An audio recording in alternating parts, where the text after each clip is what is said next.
Pues quiero interrumpir lo que hemos estado aprendiendo, ya que es el domingo en la mañana, para algo más como una prédica, ¿verdad? Y el ministerio en que estoy involucrado y lo que hemos estado viendo estos días se llama apologética, ¿verdad? La defensa de la fe cristiana, cómo presentar el evangelio ante un mundo escéptico, ante un mundo incrédulo. Y quisiera ver el ejemplo del apóstol Pablo en Atenas. No sé si ustedes se acuerdan de eso, que cuando Pablo va a Atenas y habla con los griegos allí del evangelio, y lo que se va a llamar esta prédica, el Atenas que nos rodea. El Atenas que nos rodea. Y vamos a estar en Hechos 17. Sin embargo, antes de ir a Hechos 17, quiero dar un contexto. Cualquier texto sin un contexto es simplemente un pretexto para la mala interpretación. Nuevamente, cualquier texto sin un contexto es simplemente un pretexto para mala interpretación. Siempre debes entender el contexto de un verso que estás leyendo, o si no, tú puedes llegar a la conclusión muy equivocada.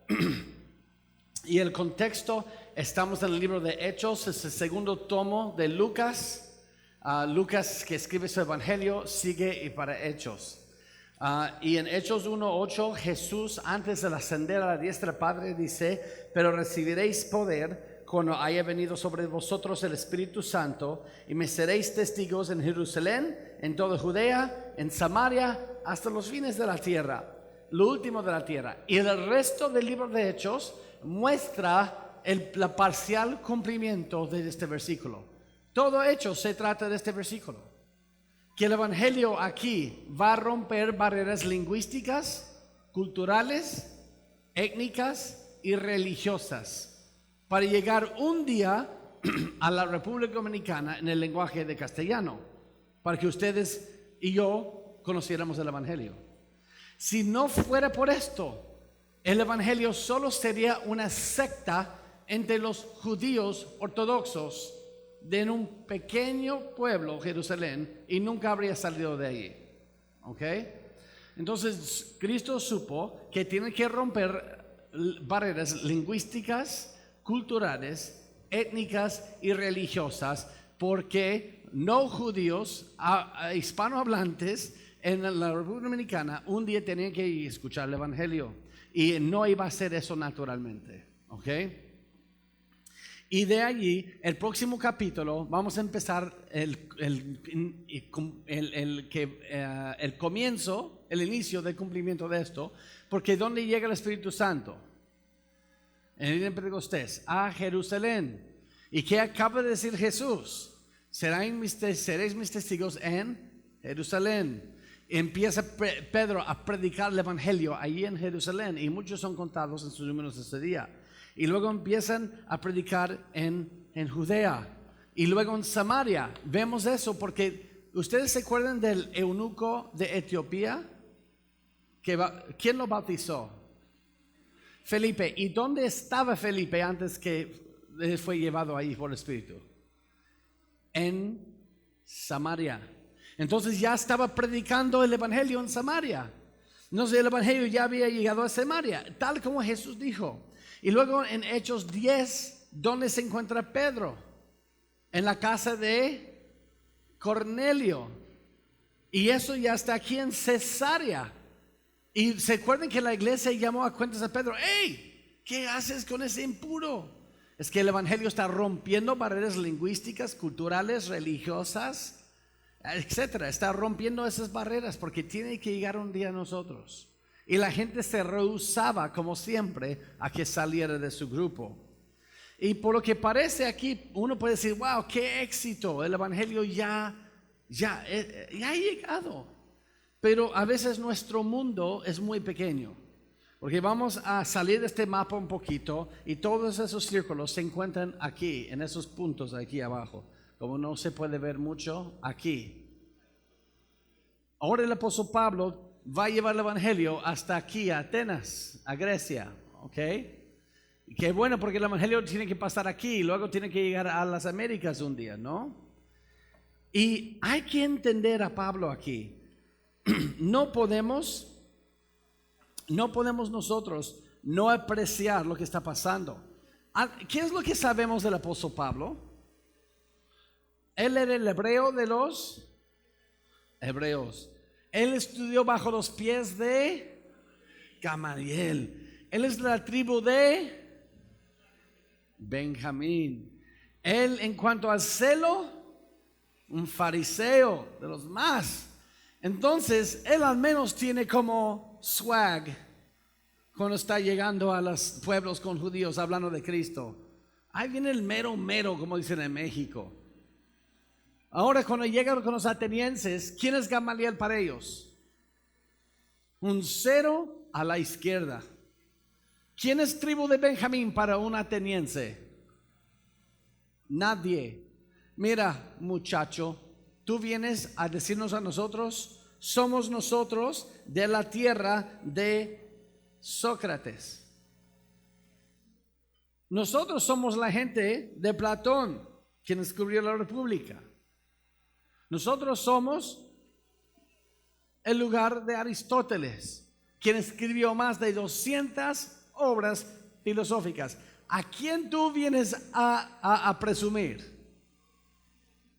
Y somos nosotros tierra de Alejandro Magno, quien conquistó todo el oriente, e inclusive regiones por donde ustedes viven, y sometió toda esta región bajo la cultura y el lenguaje griego. Ahora, Pablo, ¿a quién vienes a presumir?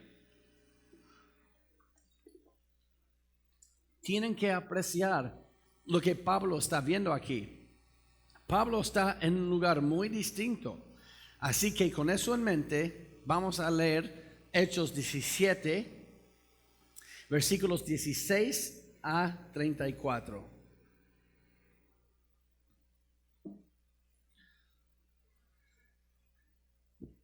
Hechos 17, versículos 16 a 34.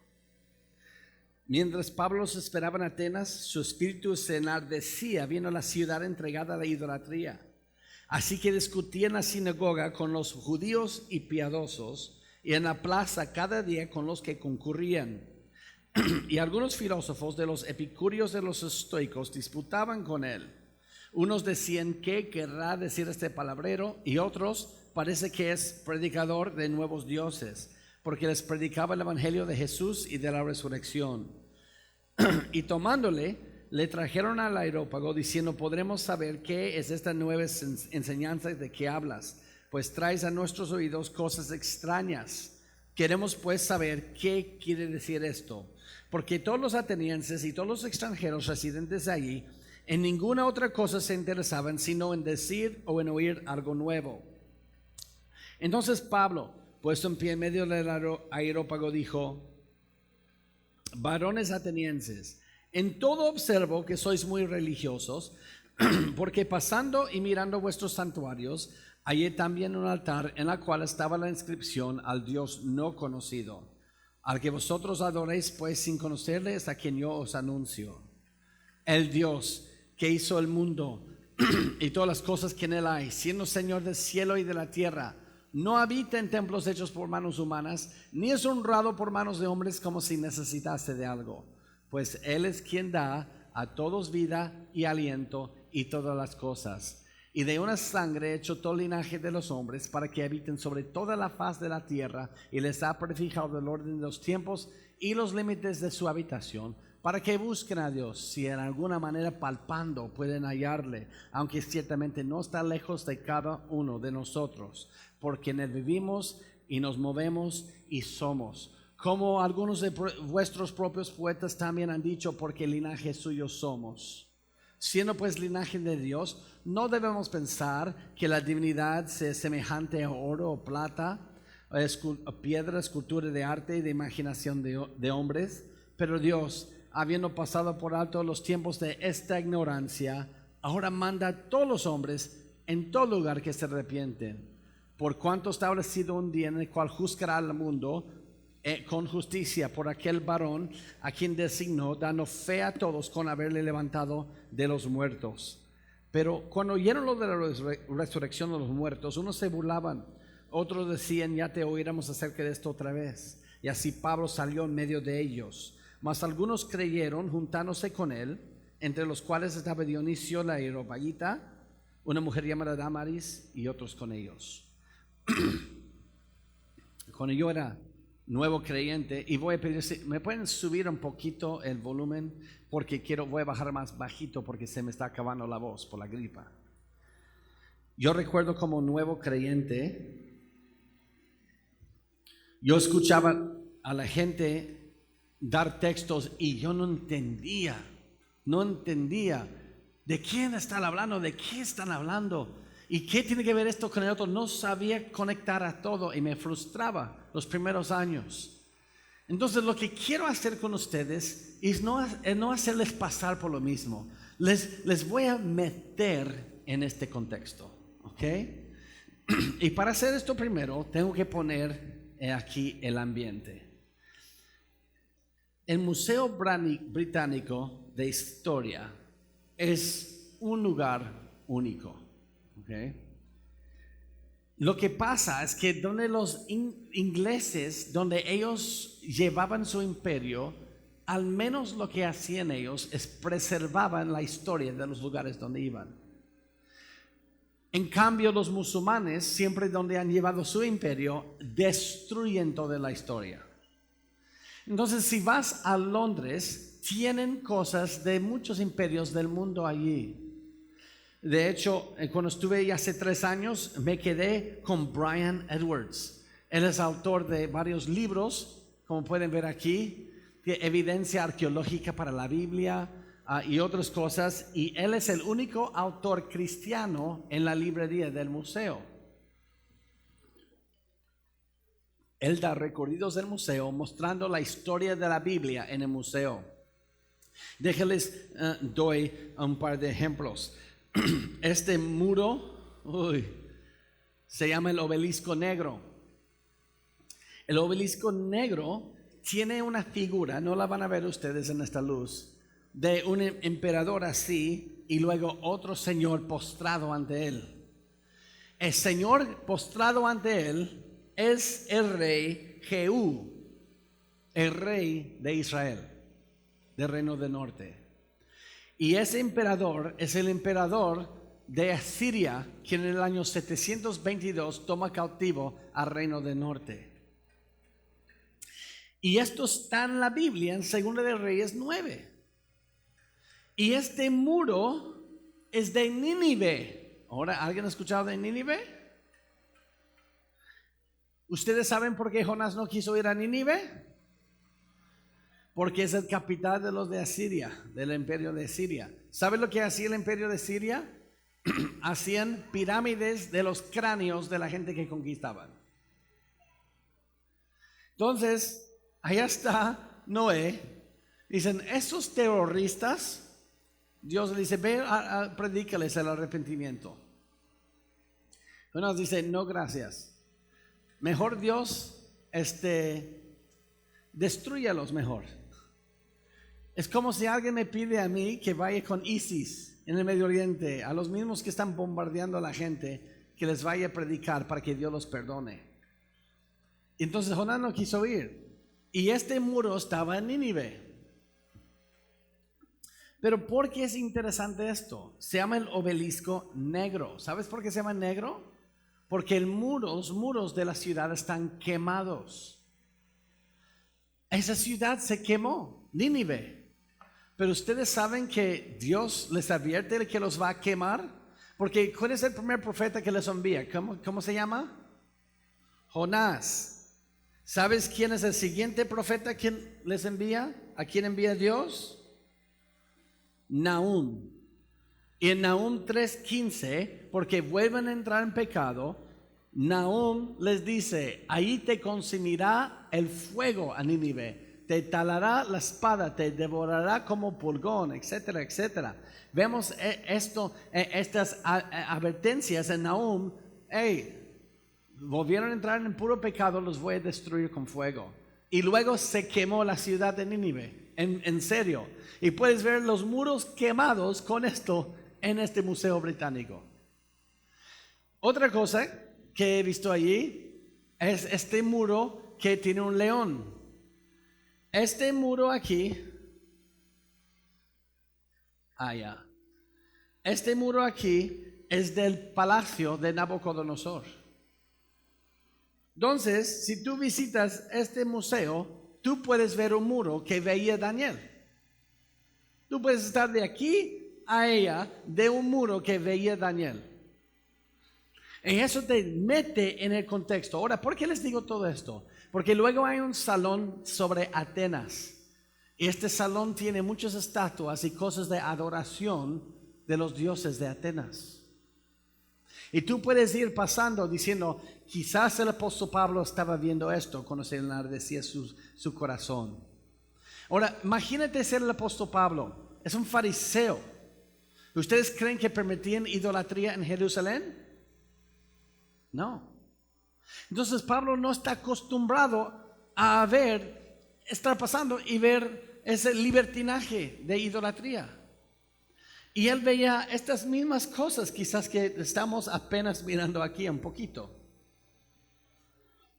Entonces Pablo va entrando a Atenas. Esto es antigua Atenas. Esto es lo que Pablo veía.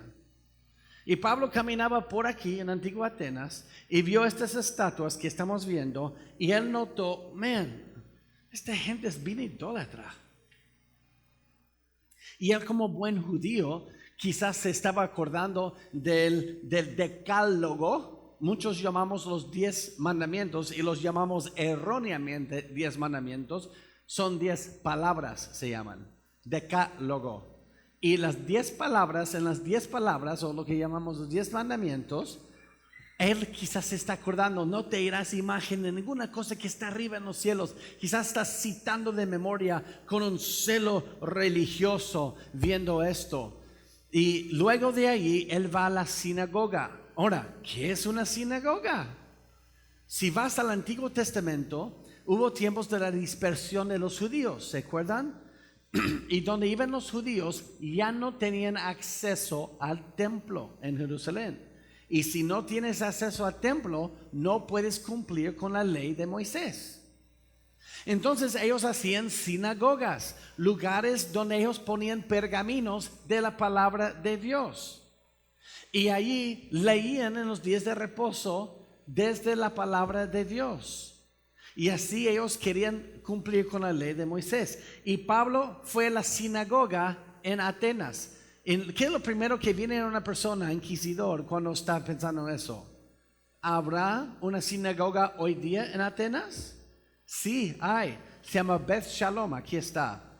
Pero no es la misma sinagoga donde fue Pablo, porque Beth Shalom se construyó en 1939. Sin embargo, vemos que hay sinagoga desde los días de Pablo hasta el año 2020. Todavía hay sinagoga ahí.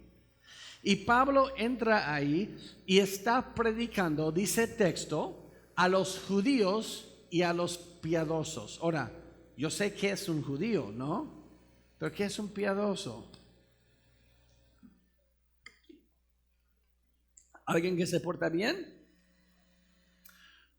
Acabamos de ver otro piadoso cuando vimos a Cornelio en Hechos 10 y 11.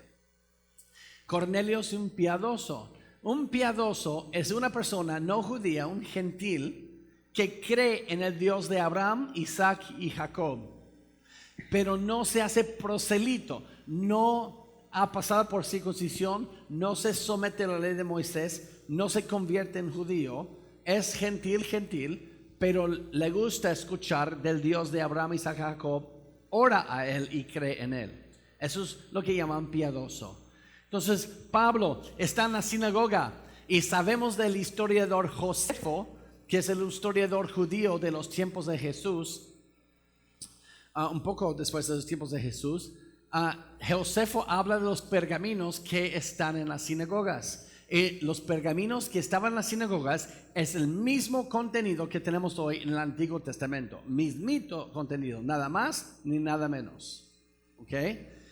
Entonces, yo me imagino, ¿cómo Pablo va a predicar a Cristo en esta sinagoga? Quizás va a sacar el pergamino de Génesis y hablar de las promesas de la simiente que va a aplastar la cabeza ¿verdad? De la simiente de la serpiente. ¿O cómo va a predicar a Jesús? Quizás va a sacar a Isaías, de las profecías de Jesús en todo Isaías, quizás de Jeremías. No sabemos cuáles pergaminos usaba, pero les predicaba a Cristo desde el texto del Antiguo Testamento, Tenaj. Entonces también salía afuera de la sinagoga y predicaba a los epicúreos y los estoicos en el mercado. Ahora, ¿qué es un epicurio y un estoico? Esos son dos clases de filósofos en los días de Pablo. Los estoicos y epicúreos, a uno de los dos tenían como 5 siglos después de Cristo, desde que empezó este movimiento. Ahora, ¿por qué tenemos filosofía? ¿Qué es filosofía griega? La filosofía griega es un sistema de pensamiento que tiene 2 fines. La filosofía griega, número 1, es para sanar dolor. Ahora, no vayan a malentender esto. No es como, ay, me corté, ¿me puedes aplicar filosofía a mi dedo porque me duele? No, es sanar dolor existencial. Y también para vivir bien. Y Pablo les está compartiendo el evangelio y luego ellos, dice, tomando a Pablo, lo llevaron al Areópago. ¿Ustedes creen que le hicieron una carta de invitación a Pablo que fuera con ellos al Areópago? ¿Ustedes creen que les prometieron una ofrenda de amor? Dice, tomando a Pablo, lo trajeron. Por lo que parece, le agarraron a Pablo y lo arrastraron ahí. ¿Qué es Areópago? Eso quiere decir roca de Ares. Es una enorme roca afuera de Atenas, donde se ve la ciudad. De hecho, aquí está. Esa es la roca de Ares hoy. Y allá está Atenas atrás. ¿Ven eso? Y me imagino, ¿dónde predicaría Pablo? Enfrente de este árbol no estaba ahí. Allí, o quizás allí donde está plano.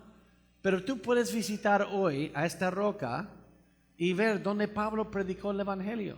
Ahora sienten un poco ya más en el contexto aquí. Estamos entendiendo lo que está pasando. Eso es lo que a mí me ayuda a entender, porque soy medio terco. Tengo que entender todo el contexto para agarrar solamente una cosa de ahí. Mi pobre esposa a veces se me acerca y me dice, Joe, ¿ya hablaste con ella? Y digo, contexto. No, ¿quién es ella? Hay 7.9 mil millones de personas en el mundo y más del 50% de ellos son mujeres. Entonces, entre las 3.8 a 3.9 mil millones de mujeres en el mundo, ¿quién es ella? Y mi pobre esposa dice, ay, este güero. Y se enoja. Porque soy de contexto. Si no me das contexto, no te entiendo. Ahora, me pregunto, ¿hay otros varones aquí que pasan lo mismo? Pero ¿quiénes tienen miedo a confesarlo? Porque su mujer está aquí. Contexto. Si no me das contexto, no sé de lo que me estás hablando. Pues, ahora con contexto, vamos a entender lo que está pasando. Lo llevaron a Pablo con esta roca. Qué bueno que Pablo ya tenía el app en su iPhone de la Biblia para abrir y leer la Biblia, ¿verdad? O qué bueno que Pablo tenía la Biblia de estudio MacArthur. ¿No había salido Biblia de estudio MacArthur para ese año? Ok. Qué bueno que al menos tenía las cartas de Romanos, a los romanos. ¿Tenía la carta de los romanos? No. ¿Qué tenía Pablo para predicarles en la Areópago? ¿Tenía el Antiguo Testamento? No. Porque la empresa Gutenberg faltaban 1400 y pico años para que se inventara. No había imprenta tampoco. Si quieres una copia de Jeremías, tienes que pagar a un escriba que te haga una copia meticulosa que le va a tomar días hasta meses. Entonces le vas a tener que pagar mucho. Pablo tenía tiempo para recaudar fondos para que le haga una copia de los pergaminos. Entonces, ¿con qué Pablo fue al Areópago? Con solamente lo que sabía de Dios en su corazón. La palabra que tenía memorizada quizás, pero nada más de eso. Entonces lo llevan a Pablo, le ponen esta roca y dicen, aquí es donde se juntan todos los filósofos de Atenas. Predica a ellos. Imagínate a Pablo. Oye, les digo algo. En el 2019 tuve 3 debates en universidades. Una en la Universidad Nacional de Colombia, una en la Universidad de San Marcos en Lima y una en la Universidad en Tingo María, entrando en la Amazonia. Y les voy a decir algo. No importa qué tan confiado estás fuera de allí, cuando vas entrando en la universidad, empiezas a decir, ¿qué me estoy metiendo? ¿Quién me mandó a hacer esto? Le voy a pegar después. Y tú ves a un profesor y los estudiantes, hola profe, y él para allí leen que tiene 3 doctorados en ciencias. Y él se pone y te mira como, aleluyo, gordo, gringo, güero, ¿a qué viene a hacerme aquí? Y te sientes como, aunque soy así de grande, me siento como así de pequeño. Y déjenles digo algo, estas situaciones, no importa cuánto has estudiado, cuánto te has preparado, en este momento hay algo de intimidación. Y imagínate a Pablo, aquí son los mejores filósofos de Atenas, aquí están, échale su evangelio, ándale pues. Y Pablo les va a predicar y está solo, es el único cristiano de aquí a cuántos cientos de kilómetros, está solo. Y eso es un momento cuando te das cuenta realmente quién eres y quién es Cristo. Y luego Pablo les dice, entonces Pablo, puesto en pie en medio del areópago, dijo, varones atenienses, en todo observo que sois muy religiosos, porque pasando y mirando vuestros santuarios, hallé también un altar en el cual estaba la inscripción al Dios no conocido. Al que vosotros adoráis pues sin conocerle, es a quien yo os anuncio. Pausa. ¿Altar al Dios no conocido? Pues déjenles digo algo. Les voy a citar algo extra bíblico. ¿Saben qué quiere decir extra bíblico? Algo que alguien escribió que está fuera de la Biblia. Había un viajero, Apolonio de Tiana, en los tiempos del apóstol. Aquí está. Este viajero escribía acerca de las ciudades griegas donde visitaba. Y mira sus escritos, lo que dice de Atenas. Una prueba de la sabiduría es hablar bien de todos los dioses, en especial en Atenas, donde se coloca altares en honor a dioses no conocidos. Tenemos relatos de otra gente de estos dioses no conocidos. De hecho, tenemos hoy 2 altares a dioses no conocidos en museos, uno en Roma y uno en Turquía, y aquí están. Ahora, ¿qué es un altar a Dios no conocido? ¿Qué es eso? Pues para entender esto bien, todavía están conmigo, ¿no? Esto parece como clase de seminario. Les prometo que va a llegar una prédica pronto. Pero cuando ya entiendes todo el contexto, ya entiendes el texto de la Biblia, ¿ok? En vez de tratar de inventar algo. Lo que pasa es que esta gente era más supersticiosa que la bisabuela, ¿ok? Ustedes saben, todos tenemos un familiar desde el año del caldo de antes que, pues, cantó el gallo a las 5:04 de la mañana. Eso quiere decir que te van a engañar. ¿Eh? Todos todos creen que tienen una superstición, ¿no? En México eso es muy prevalente. Pues estos griegos eran gente tan supersticiosa, pero tan supersticiosa, que si algo le pasa a alguien, dicen, pues si ya hemos dado la ofrenda a Diana, a Zeus y todos los otros dioses, debe haber un Dios que no conocemos, que está caprichoso, enojado, porque no le hemos rendido culto a él. Entonces, donde murió fulano, vamos a erigir un altar a este Dios no conocido y le vamos a dar ofrendas para que no se vuelva a enojar. Y esos son los dioses no conocidos. Entonces Pablo se aprovecha de eso y dice, yo les voy a hablar de este Dios no conocido. Y luego Pablo dice, el Dios que hizo el mundo y todas las cosas que en él hay, siendo Señor del cielo y de la tierra, no habita en templos hechos por manos humanas, ni es honrado por manos de hombres como si necesitase de algo. ¿Qué? Pablo, ¿no fuiste a mi clase de escuela dominical de la iglesia número 28 Bautista del estado de la ciudad de Santo Domingo, donde allá enseñamos el evangelismo, es decir, Jesús te ama y tiene un plan maravilloso para tu vida? ¿Por qué Pablo no les dice eso?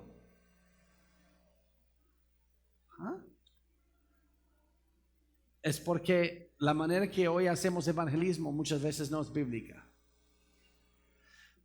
Pablo no les va a decir Jesús te ama. Pablo primero les va a enseñar el primer punto, y se llama teología propia. ¿Qué es teología propia? Teología propia es la teología que trata con quién es Dios. Y Pablo les va a decir quién es Dios. ¿Ustedes saben por qué? Porque los griegos no creían en un Dios creador. Ellos creían que el universo se debía a la casualidad por millones y millones de años sin un creador, pero parte de unas cosas que se han desarrollado son pequeños dioses caprichosos, guerreros, celosos, y tú tienes que estarlos apaciguando para que no se enojan. Entonces Pablo no puede decir, entre tus dioses, aunque no hay un Dios creador, Jesús te ama. Van a decir, ay, qué bueno. Entonces pone a Jesús allí al lado de mis otros dioses. No puedes asumir que todos entienden lo que quieres decir cuando dices Dios. Primero tienes que decir quién es Dios. Él dice, el Dios que hizo el mundo en todas las cosas que en él hay, enseña que hay un solo creador de todo. Y luego dice que no habita en templos hechos por manos humanas, ni es honrado por manos de hombres como si necesitase de algo. Esta parte puede ser difícil de entender. Yo pensé que cuando yo estoy sirviendo en la iglesia, estoy sirviendo al Señor. ¿Ustedes nunca han servido al Señor en su iglesia? Pero aquí dice que no ha servido por manos humanas. ¿Hay una contradicción aquí? No. En este contexto, dice, no es servido por manos humanas como si necesitase de algo. En otras palabras, mira, yo tengo niños y cuando mis niños varones me quieren ayudar a hacer un trabajo, a cargar cosas, pues la verdad me estorban. No me ayudan, me estorban. Pero entonces, ¿por qué no les digo, quítate muchacho, mete en la casa, déjeme en paz? ¿Por qué no les hago eso? ¿Por qué les dejo ayudarme si me estorban? Me hacen el trabajo más lento. Porque yo quiero que se gocen en el trabajo con su papá. En otras palabras, cuando mis hijos me sirven a mí, no es como si yo necesito de algo. Es que yo quiero compartir esa comunión con ellos. Entonces cuando tú sirves a Dios, no es como si Dios está chille. No sé si entiendes esa palabra. Llore. ¿Quién va a ayudarme? Mi plan se va a acabar si en Santo Domingo no me ayudan. No, Él es soberano, todopoderoso.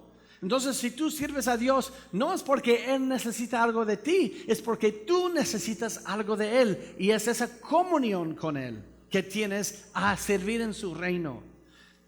Jesús dijo, si ellos no hablan, las mismas piedras van a hablar. Yo no estoy necesitado de las bocas de hombres. Entonces Pablo está diciendo esto porque entre los dioses griegos, ellos sí necesitaban de las ofrendas de la gente para que no se enojaran.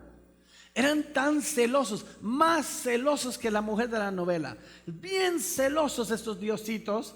Y si fueron diositos, entonces ellos necesitaban de tu cariño para no enojarse. Y Pablo dice, Él no necesita de ti como si necesitase de algo. Nada.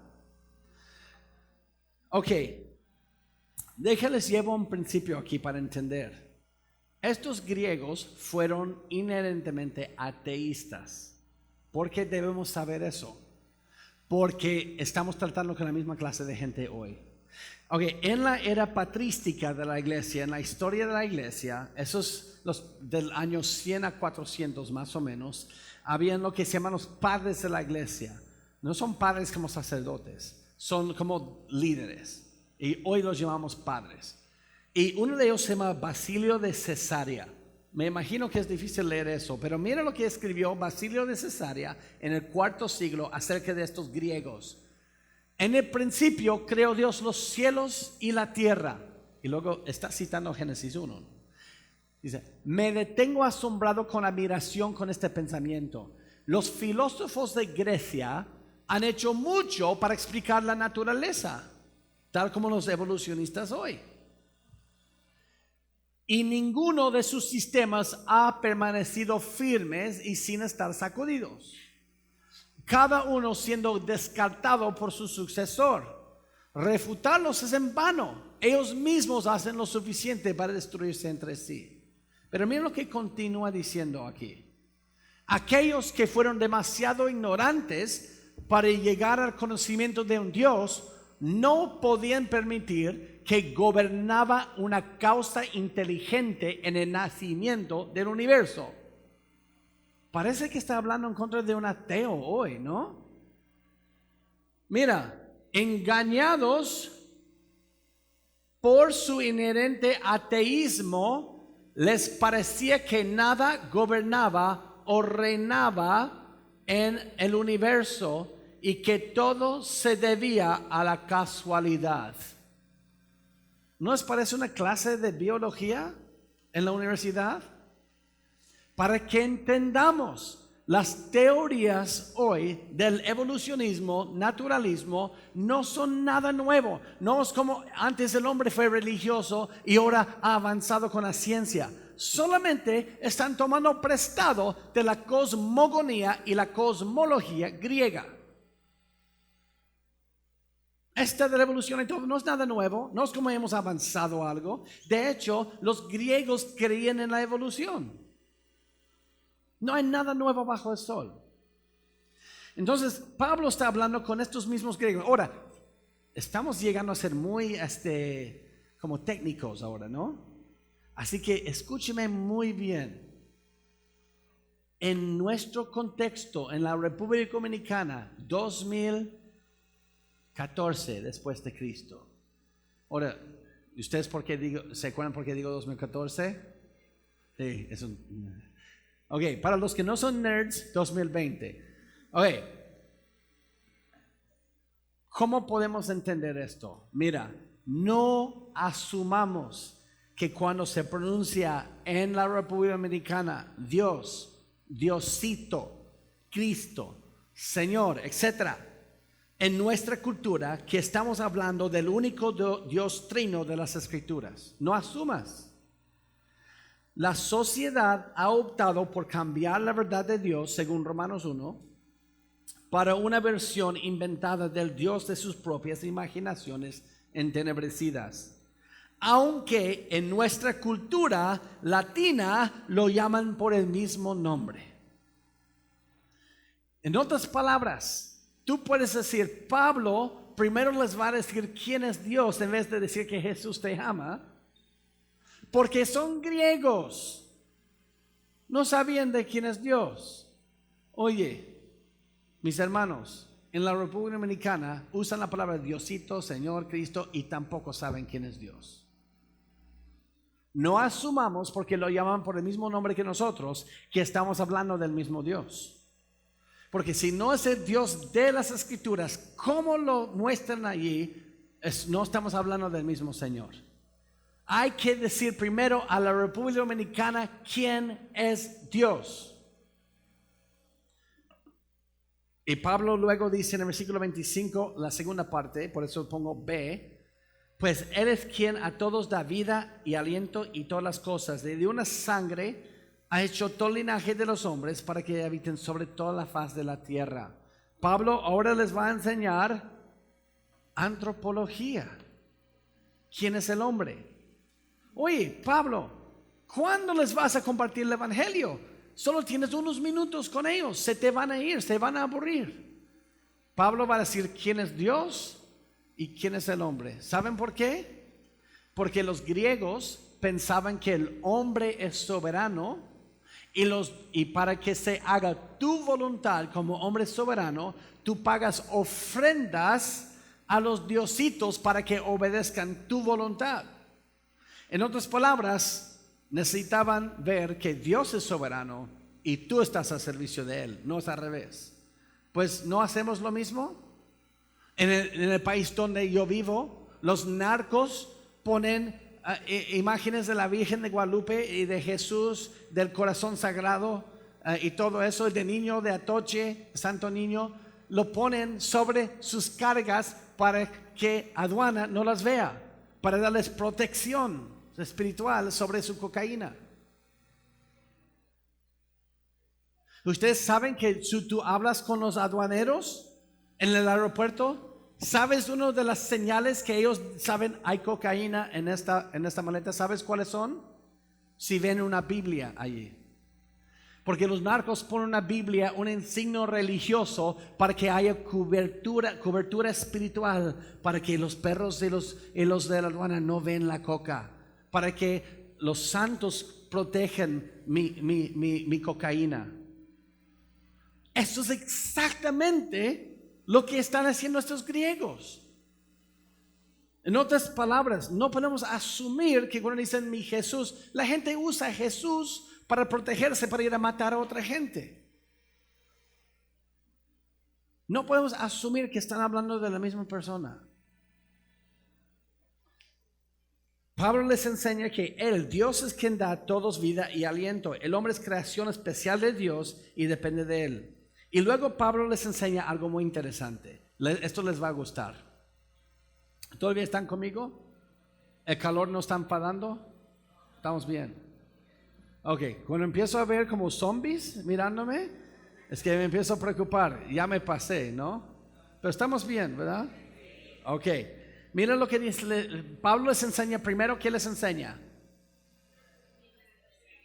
¿Quién es Dios? ¿Y alguien sabe cuál es el término para eso? Teología propia. Ustedes ya saben más que muchos estudiantes del seminario en su primer año. Número 2, ¿qué les enseña? Antropología. Muy bien. Ahora Pablo les va a enseñar otra cosa. ¿Saben qué les enseña? La soberanía de Dios. Dios es soberano. Pablo les dice que todos ustedes nacieron donde nacieron y el año en que nacieron por el propósito de Dios. Dios prefijó todo eso. Eso es lo que Pablo les dice. El Salmo 135:6 dice: todo lo que Jehová quiere lo hace, en los cielos y en la tierra, en los mares y todos los abismos. Dios es soberano. Ahora, ten cuidado, jóvenes especialmente. Hoy día la doctrina de la soberanía de Dios lo hacen muchos jóvenes y inestables también, para solamente tener debates en Face, ¿ok? La soberanía de Dios es una hermosa doctrina que tiene cosas prácticas. No es para que digas, ahora yo pertenezco a este grupo y yo voy a debatir en el Face. No es para eso. Déjenles muestro el lado práctico de la soberanía de Dios, ¿ok? Vamos a ver si alguien sabe quién es este Señor. No es Jesús. Hay una pista aquí que te puede decir quién es. A ver, ¿quién lo está detectando?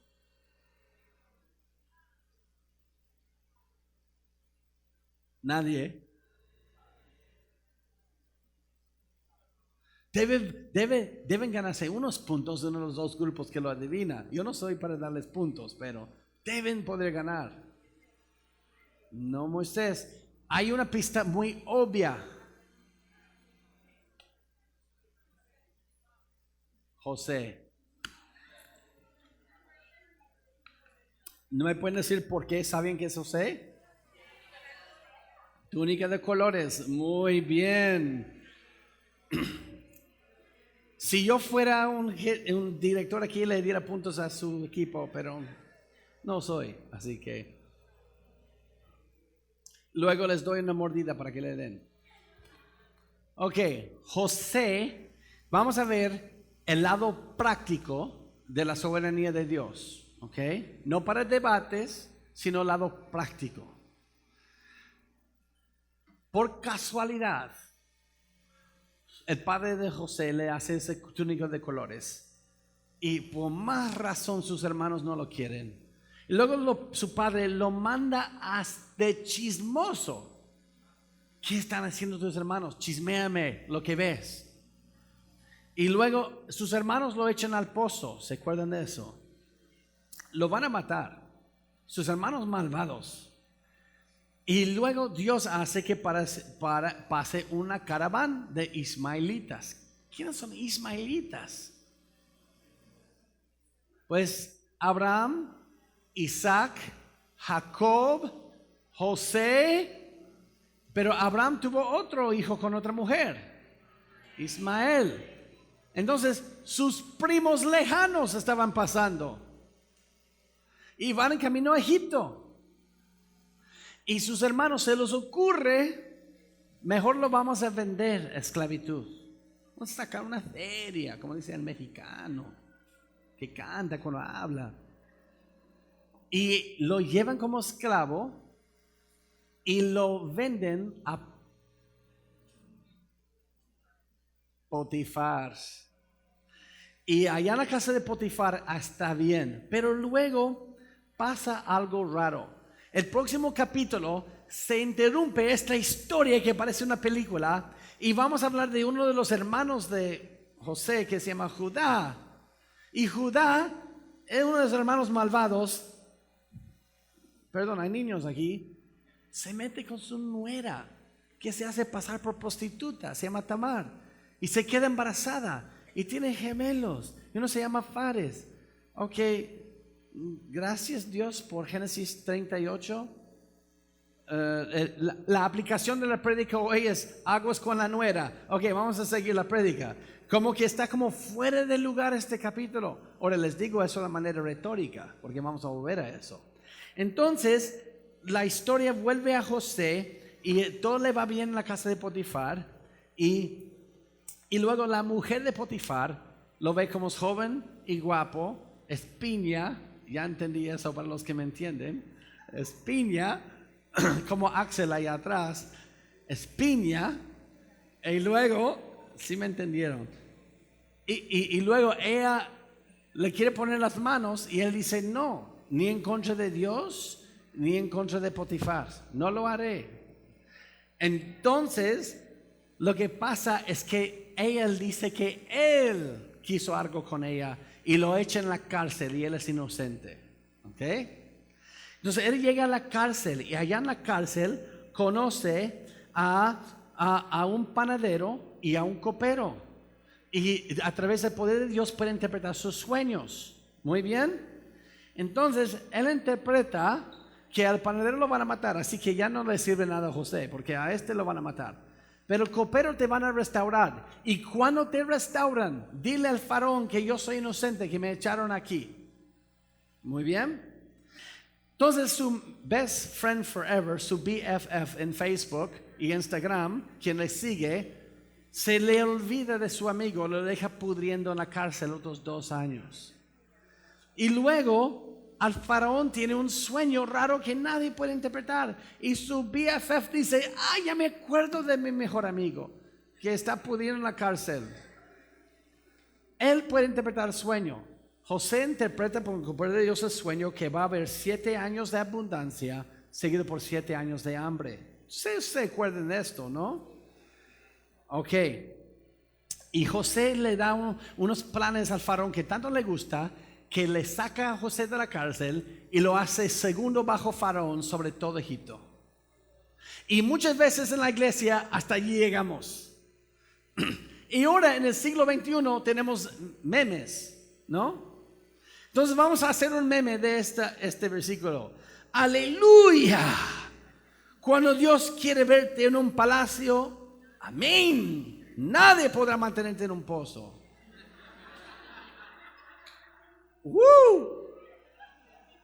Voy a revisar cada 3 minutos cuántos likes me han dado.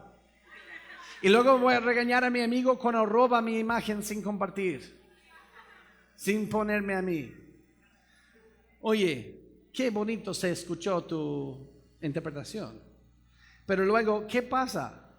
Están en Egipto, entran en esclavitud, y luego Dios levanta a Moisés. ¿Y dónde se cría Moisés? En el palacio. ¿Y dónde llega a terminar su vida y dónde muere? En el desierto. ¡Aleluya! Cuando Dios quiere verte en un desierto, amén. Nadie podrá mantenerte en un palacio, porque nadie pone esto. Porque nadie hace este meme aquí. Yo lo tuve que hacer, porque nadie lo ha hecho. ¿Por qué? Esto es lo que pasa cuando te pones a ti como protagonista en la Biblia. La Biblia no se trata de ti, no se trata de mí. De hecho, pierden todo el punto de este texto. Ahora les voy a mostrar la soberanía de Dios. Y eso solamente es este ejemplo para seguir, ¿ok? Para entender eso tenemos que llegar al final de la vida de José. Sus hermanos ya habían reconciliación, ¿no? Pero ya muere su papá y sus hermanos dicen, no. Si has visto El Padrino, no estoy diciendo que lo veas. Tú sabes que cuando muere el papá o mamá ya puedes desquitarte con tus familiares y matarlos. Entonces muere el papá y los hermanos saben, ahora José se va a desquitar con nosotros. Y José dice en Génesis 5:20, vosotros pensasteis mal contra mí, mas Dios lo encaminó a bien para hacer lo que vemos hoy, para mantener la vida a mucho pueblo. Pero esto no fue escrito en castellano, esto fue escrito en hebreo. Vamos al hebreo. Vosotros pensasteis mal contra mí, mas Dios lo encaminó a bien. Entonces, ustedes hicieron este mal y Dios rascó la cabeza y dijo, ay, voy a ver cómo hacerle para que salga bien esto. No. Es el mismo verbo. Lo que ustedes pensaron o planearon mal contra mí, Dios lo pensó y planeó para bien. Y es la soberanía de Dios. Nadie puede frustrar los planes de Dios, ni con tu pecado. Dios es soberano. Ahora, ¿cuál es el punto de esto? Pues vamos a ver la historia. Están en esclavitud y luego Dios levanta a Moisés y luego llegan a la tierra prometida después que muere Moisés. Y en la tierra prometida unos años después nace Cristo. Y luego llegan los reyes magos. Los magos, ¿se acuerdan? Pero nace Cristo. Ahora, ¿ustedes se acuerdan de Judá y Tamar? Y se quedó embarazada con niños ilegítimos.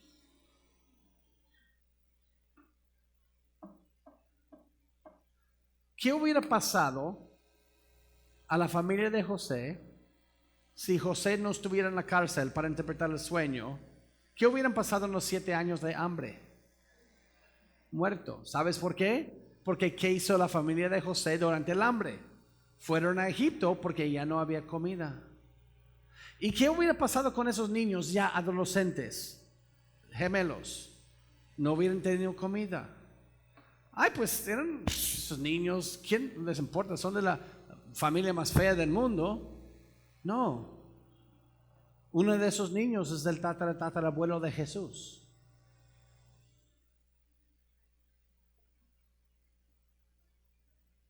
Ni José es el protagonista de aquí. Es un niño ilegítimo, un bastardo. ¿Quieren entender la gracia de Dios? Deja al ADN de su hijo pasar por vientres de adúlteros, prostitutas y bastardos. Bienvenidos a lo que es nuestro Dios. Y ese niño legítimo es el tatarabuelo de Jesús. Y Dios iba a proteger su vida de ese hambre de esta manera. Así que tengamos nosotros cuidado en hacer a nosotros protagonista. Y todo eso para proteger la vida de ese linaje, para que no se cortara con el hambre. Todo eso porque a su padre se le ocurrió hacer una túnica de colores. Me pregunto cuántos traumas en tu vida todavía te sientes como víctima, estás enojado, estás enojada, tienes tu lista de por qué jamás te van a volver a hacer esto y no entiendes que en la soberanía de Dios, Dios lo permitió y en tu lapso de vida nunca vas a poder ver por qué lo permitió. ¿Y aún puedes confiar en Dios? ¿Ustedes creen que José supo que ese niño legítimo va a ser el tatarabuelo de Jesús? No tuvo ni idea. Pero él confió en Dios. Dios nunca te prometió reconciliar tu pasado con su soberanía en tu entendimiento en esta vida. Solo lo vas a saber cuando ya estás en gloria. Entonces tienes que tener fe en Dios ahora. ¿Ok? ¿Cuál es la parte práctica de reconocer la soberanía de Dios? Pablo les dice a los atenienses, ustedes nacieron en el año que nacieron, porque dice los tiempos y límites de su habitación es Grecia. Entonces ustedes nacieron en el siglo XXI, algunos en el siglo XX. Sí, ¿verdad? Sí, ok, muy bien. Y nacieron la mayoría de ustedes en la República Dominicana, todo con un fin, la soberanía de Dios. Si un día has dicho, ay, cómo me hubiera gustado nacer en otro país, no hagas eso, porque estás insultando la soberanía de Dios. Entonces, ¿por qué naciste como dominicano, dominicana? ¿Por qué naciste en el año en que naciste? Pablo dice, para que busquen a Dios. Pero yo no veo cómo eso me ayudó a buscar a Dios. Pues ¿dónde estás hoy, en esta mañana? ¿Un campamento cristiano escuchando el evangelio? Duh.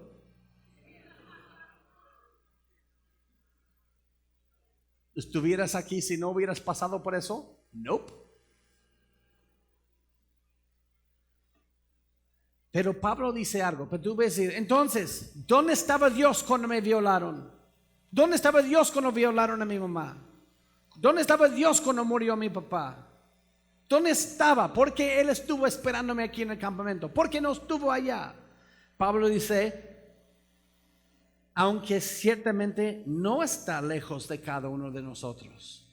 Pablo dice, Él siempre estuvo contigo, pero tú no lo ibas a reconocer hasta hoy.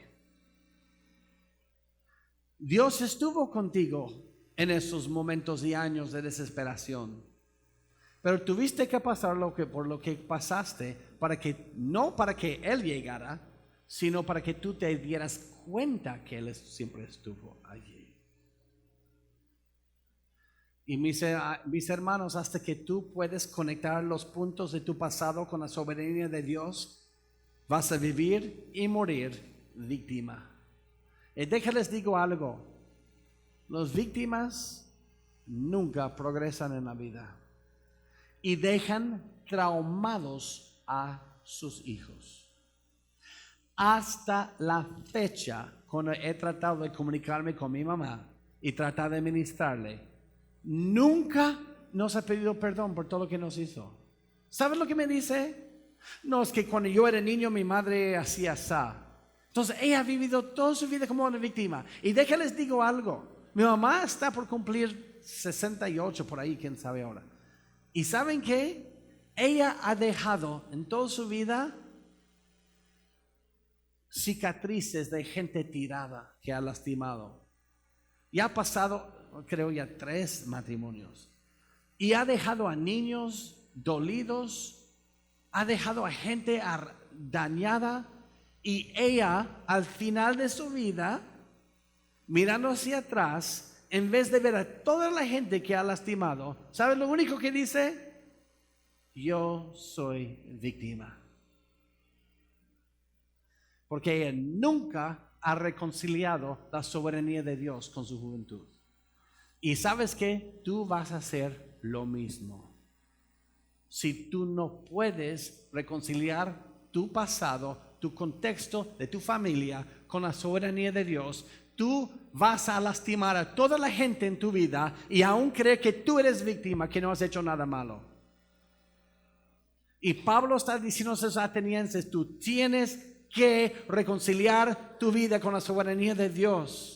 Tú tienes que hacerlo, no solamente por ti, sino también por tus futuros matrimonios y por tus hijos, porque ellos van a sufrir tus traumas, más que tú. Y luego Pablo les enseña el propósito para el hombre, para que busquen a Dios. Pues tenemos que seguir.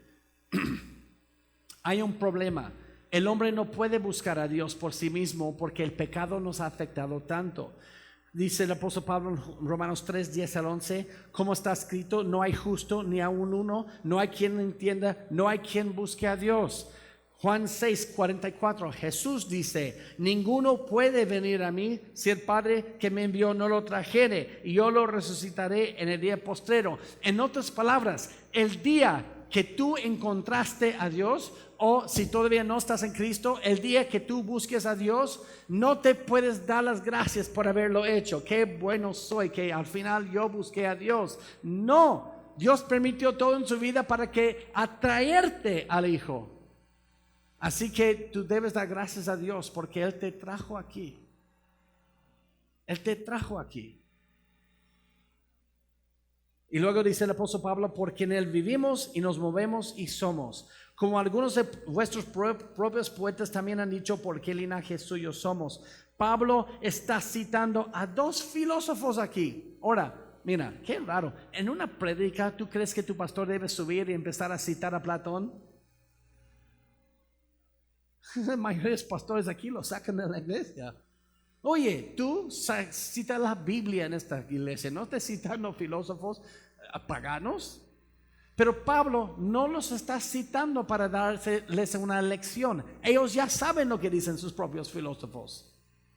Pablo está diciendo, Epiménides del sexto a séptimo siglo antes de Cristo y Arato del siglo cuarto antes de Cristo llegaron sin la Biblia a unas conclusiones correctas acerca de Dios. ¿Sabes por qué Pablo les está diciendo esto? No hay excusa. Dios se ha revelado en la creación para que tú entendieras unas cosas de ellos. Tus propios poetas llegaron a entender unas cosas de Dios sin la Biblia, porque ellos van a decir, si Dios nos va a juzgar, ¿por qué nunca tuvimos su palabra? ¿Cómo nos puede juzgar si nunca tuvimos su palabra? Pablo está diciendo, tus propios poetas hicieron deducciones acerca de Dios por la creación, así que no son inocentes. Ese es el único punto que está dando aquí. Ahora, Pablo también cita a Epiménides en Tito 1:12, de hecho. Lo que está diciendo Pablo es esto, mira, porque en él vivimos y nos movemos y somos. Epiménides dijo esto acerca de Dios, sin la Biblia. Pero Daniel dice lo mismo en la Biblia. Daniel 5, 22, 23. Mira, y al Dios en cuya mano está tu vida y cuyos son todos tus caminos nunca honraste. Epiménides nunca leyó esto en Daniel y llegó a la misma conclusión. Y oye, en cuando dice que linaje suyo somos, Arato, cuando dijo eso, este filósofo Arato, cuando vas a Lucas en la genealogía, dice que cuando da la genealogía de Jesús hasta Adán, y dice Adán, hijo de Dios. No sé si ustedes saben esto. Adán fue creado hijo de Dios. Ahora, tengan cuidado, no es Dios hijo Adán, es un ser humano solamente. Pero Adán fue creado en relación hijo. Eso lo dice la Biblia, no es alguna teología de alguna denominación. Es la Biblia, aquí está. Pero Adán perdió esa relación de padre e hijo con Dios por el pecado. Por eso ahora en Cristo somos adoptados hijos de Dios. Somos adoptados nuevamente a la familia. Y Arato supo que somos del linaje de un hombre, linaje que es hijo de Dios. Por eso dije, linaje tuyo somos. Entonces Pablo está diciendo, ustedes no son ignorantes. Dios los va a juzgar con justo juicio por su idolatría. Y eso se llama, para los nerds aquí, eso se llama apologética del pacto. Es la mejor clase de apologética que hay. La mejor clase. Y nada más es reconocer que todo hombre en el mundo está en pacto con Dios. Hasta la tribu más lejana del mundo está en pacto con Dios. Hay dos pactos. ¿Están en pactos de obra o pacto de gracia? Así que los que se pierden se van a perder porque no cumplieron el pacto de obras. Porque la ley de Dios, la ley moral, trabaja en sus corazones, dice Pablo en Romanos. Y por ende, todos nacemos en el pacto de obras y pecamos haciéndonos violadores del pacto de obras. Por eso necesitamos entrar en el pacto de gracia por Cristo. ¿Ok? Muy bien, eso es algo que me tomaría como 2 horas explicar bien, pero ustedes agarraron la onda, ¿no? Al menos. Ok, casi terminamos. Siendo pues linaje de Dios, no debemos pensar que la divinidad sea semejante a oro, plata, piedra, escultura de arte e imaginación de hombres. Pablo les enseña la santidad de Dios, que sin la Biblia, porque ellos no tuvieron Biblia, aún no hubieran deducido que Dios es santo. Y ya que Dios es santo, no permite la idolatría. ¿Ok? Luego, casi terminamos. Pero Dios, habiendo pasado por alto el tiempo de esta ignorancia, Dios no los ha juzgado todavía por su idolatría, porque es paciente. ¿Ok? Ahora manda a todos los hombres en todo lugar que se arrepientan, por cuanto ha establecido un día en el cual juzgará al mundo con justicia. Ahora Pablo les enseña el juicio de Dios. Y aquí podemos ver algo muy importante. Fíjense en esto, jóvenes.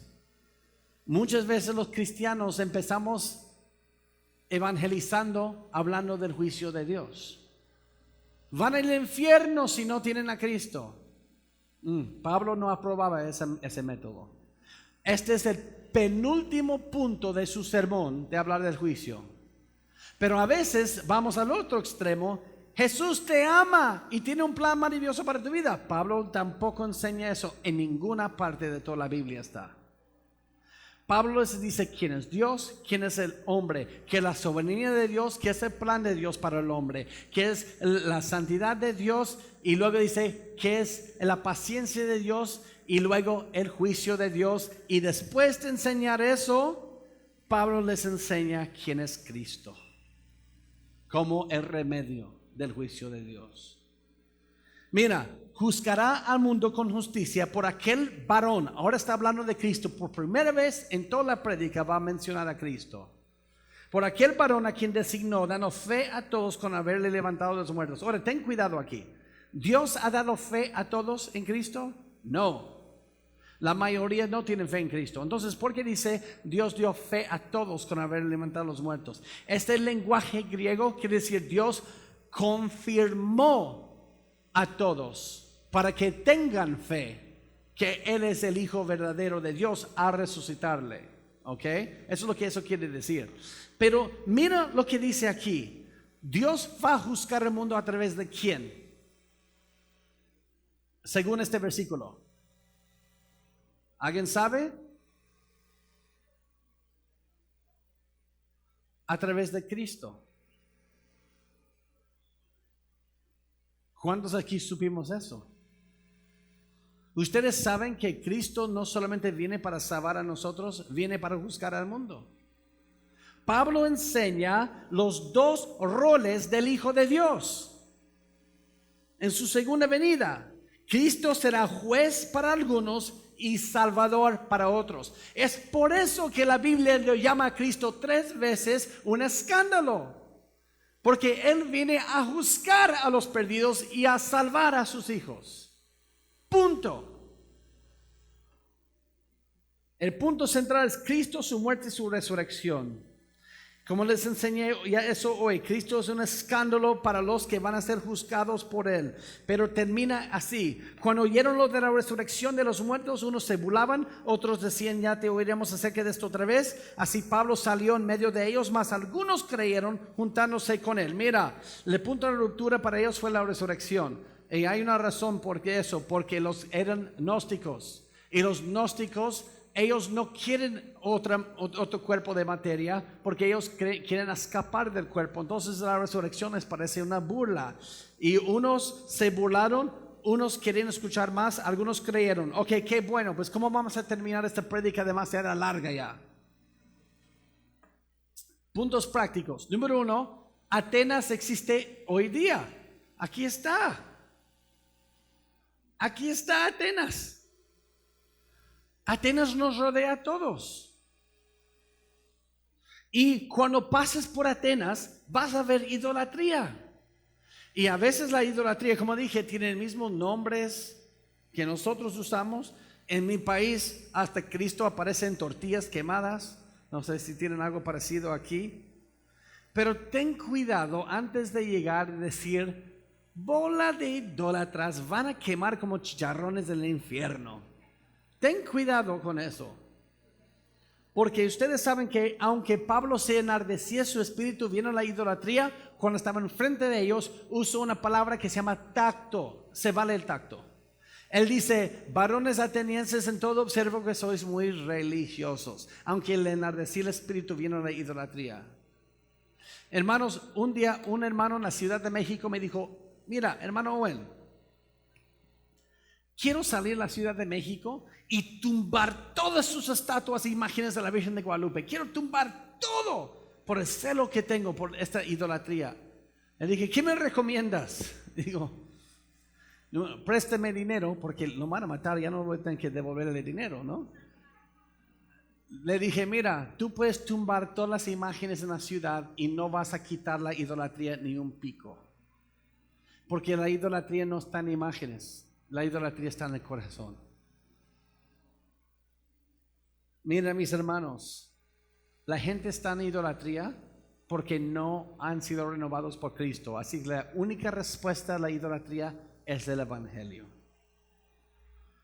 Enséñales como Pablo quién es Dios, enséñales quién es el hombre, enséñales qué es la soberanía de Dios, enséñales cuál es el propósito para Dios, para el hombre, enséñales la revelación general de Dios, como Dios se ha revelado de ellos incluso afuera de la palabra de Dios. Enséñales la santidad de Dios, enséñales la paciencia de Dios, enséñales el juicio de Dios y luego muéstrales a Cristo como juez o como salvador. Son sus dos opciones.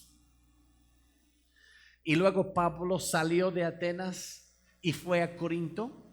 Y luego escribió a los corintios, cuando fui a vosotros hermanos proclamándose el testimonio de Dios, no fui con superioridad de palabra o de sabiduría, pues nada me propuse saber entre vosotros excepto Cristo y este crucificado. Mis hermanos queridos, como dice Spurgeon, el lema verdadero de todo siervo de Dios debe ser: nosotros predicamos a Cristo y a este crucificado. Un sermón sin Cristo es como un pan sin harina. No hay Cristo en tu sermón, caballero. Entonces vete a tu casa y nunca prediques de nuevo hasta que tengas algo que valga la pena oír. Desde Génesis hasta Apocalipsis predicamos a Cristo. O si no, vas a predicar a moralismo. Si un judío ortodoxo puede estar en tu iglesia y escucharte a ti predicar del Antiguo Testamento y decirte amén, tú has fallado a tu Señor. Vete a tu casa. Y no lo puedes hacer hasta que tengas algo que vale la pena predicar. Porque Cristo dijo a los apóstoles, todo lo que de él decían en el Antiguo Testamento, si no predicas a Cristo en el Antiguo Testamento, no tienes nada que predicar. Unos se van a burlar de ti, unos van a querer escuchar más, algunos van a creer. Solo deben importar los que quieren escuchar más y los que quieren creer. Y espero que de aquí sean algunos jóvenes que quieren escuchar más. Espero más aquí hay unos jóvenes que van a creer. Oremos. Nuestro gran Dios y Rey, te doy gracias, Señor, por cada joven que está aquí y adulto. Señor, yo te pido, Señor, que dejemos de verte a ti a través del filtro, las lentes de nuestra cultura, y te veamos, Señor, por quién eres a través de tu palabra, más en la faz de Cristo Jesús. Y Señor, yo te pido que dejemos de colocarnos a nosotros como protagonistas en tu palabra y veamos a Cristo como el gran protagonista, todo hecho por Él y para Él, para su gloria, solo para su gloria. Señor, gracias por la oportunidad que me has dado, que no soy digno de estar aquí entre esta gran gente, esta gran asociación dominicana de iglesias bautistas.